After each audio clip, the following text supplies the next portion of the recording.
Okay, this should work. I am closing the evening with poetry.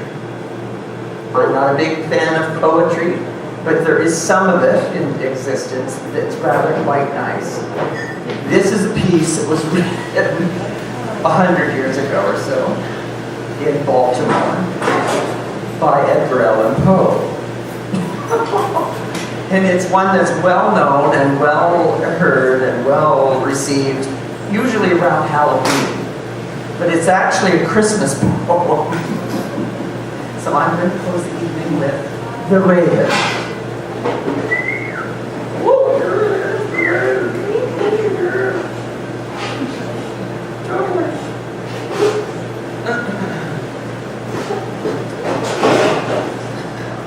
Once upon a midnight dreary, while I pondered weak and weary over many a quaint and curious volume of forgotten lore, while I nodded, nearly napping, suddenly there came a tapping, as of someone gently rapping at my chamber door. "'Tis some visitor," I muttered, tapping at my chamber door. "Only this and nothing more." Ah, distinctly I remember, it was in the bleak December, and each separate dying ember wrought its ghost upon the floor. Eagerly I wished the morrow, vainly I had sought to borrow from my books surcease of sorrow. Sorrow for the lost Lenore, for the rare and radiant maiden whom the angels name Lenore, nameless here forevermore.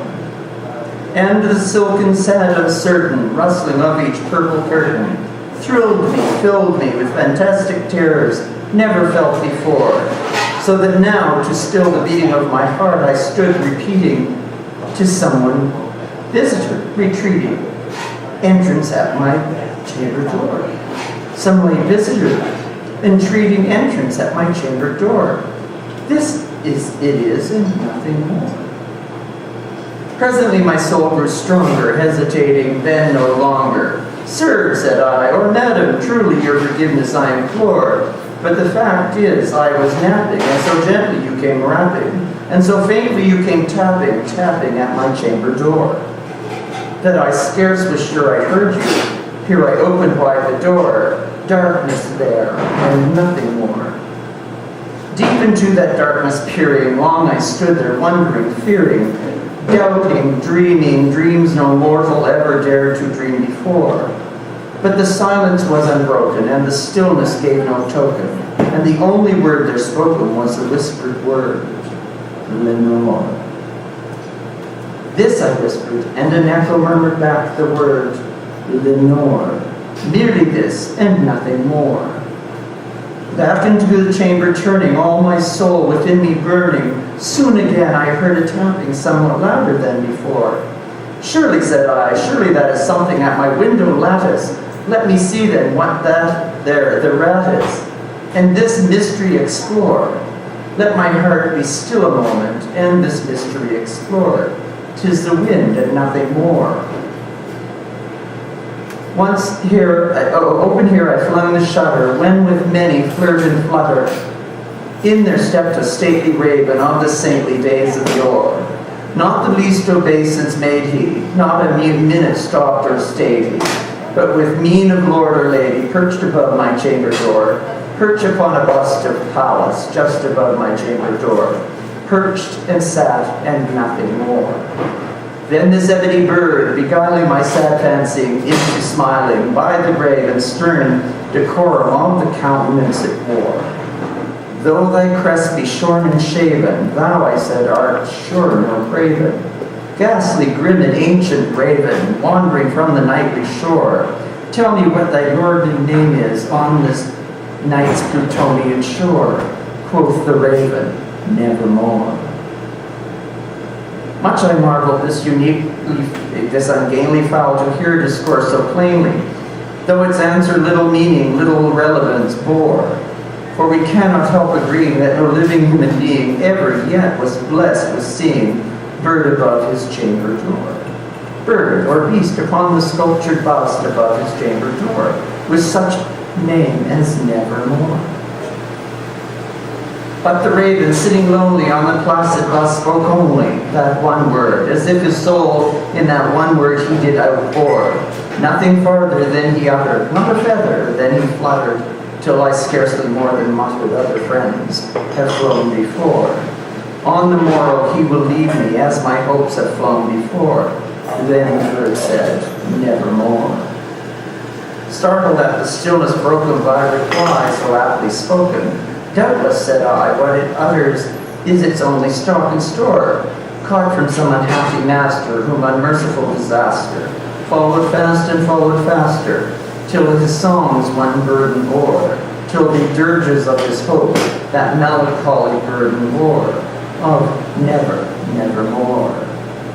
But the raven, still beguiling all my fancy into smiling, straight I wheeled a cushioned seat in front of bird and bust and door. Then upon the velvet sinking I betook myself to linking fancy unto fancy, thinking what this ominous bird of yore, what this grim, ungainly, ghastly, gaunt, and ominous bird of yore, meant in croaking, nevermore. This I sat engaged in guessing, but no syllable expressing, to the fowl whose fiery eyes now burned into my bosom core.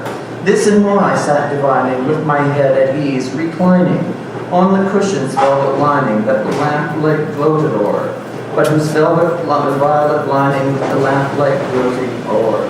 She shall press, nevermore. A little more. Then methought the air grew denser, perfumed from an unseen censer, swung by seraphim whose footfalls tinkled on the tufted floor. Wretch, I cried, thy God hath lent thee, by these angels he hath sent thee. Respite and dependent from the memories of Lenore. What this kind dependent, and forget this lost Lenore. Quoth the raven, nevermore. Prophet, said I, thing of evil, prophet still, if bird or devil, whether tempter sent or whether tempest tossed thee here ashore. Desolate yet all undaunted, on this desert land enchanted, on this home of Homer haunted, tell me truly, I implore, is there balm in Gilead? Tell me, I implore. Quoth the raven, nevermore. Be that word our sign of parting, bird or fiend, I shrieked upstarting, get thee back into the tempest and the night's Plutonian shore. Leave no black plume as a token of that lie thy soul hath spoken. Leave my loneliness unbroken, quit the bust above my door. Take thy beak from out my heart, and take thy thorn from off my door. Quoth the raven, nevermore. And the raven, never flitting, still is sitting, on the pallid bust of Pallas just above my chamber door, and his eyes have all the seeming of a demon's that is dreaming, and the lamplight o'er him streaming throws his shadow on the floor. And my soul from out that window that lies floating on the floor shall be lifted nevermore. Thank you, Edgar Allan Poe. Edgar Allan poetry.